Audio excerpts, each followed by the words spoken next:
ಅವಳಿಗೆ ಬೇಕಿದ್ರೆ ಆಮೇಲೆ ಗಂಜಿ ಕಾಯಿಸ್ಕೊಡ್ತೀನಿ. ತಾಯಿ ಚಾಮುಂಡೇಶ್ವರಿ, ನಾನು ಇವರಿಂದ ಒಂದು ದೊಡ್ಡ ಸತ್ಯನ ಮುಚ್ಚಿಟ್ಟಿದ್ದೀನಿ. ಅದನ್ನು ಇವರಿಗೆ ಹೇಗೆ ಹೇಳಲಿ? ನನಗೆ ಸತ್ಯನ ಇವ್ರ ಮುಂದೆ ಹೇಳೋ ಧೈರ್ಯ ಕೊಡು. ಕೇಳಿದಾಗ ಅದನ್ನು ತಡ್ಕೊಳ್ಳೋ ಶಕ್ತಿ ಇವ್ರಿಗೆ ಕೊಡು.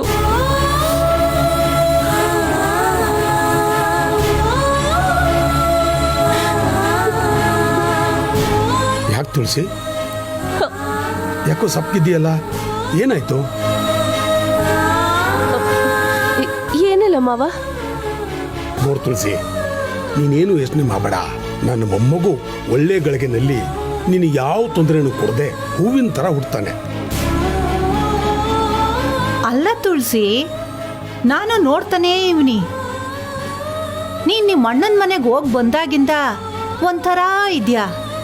ಯಾಕೆ ಅಲ್ಲೇನಾದರೂ ನಡಿಬಾರ್ದು ನಡೀತೆ?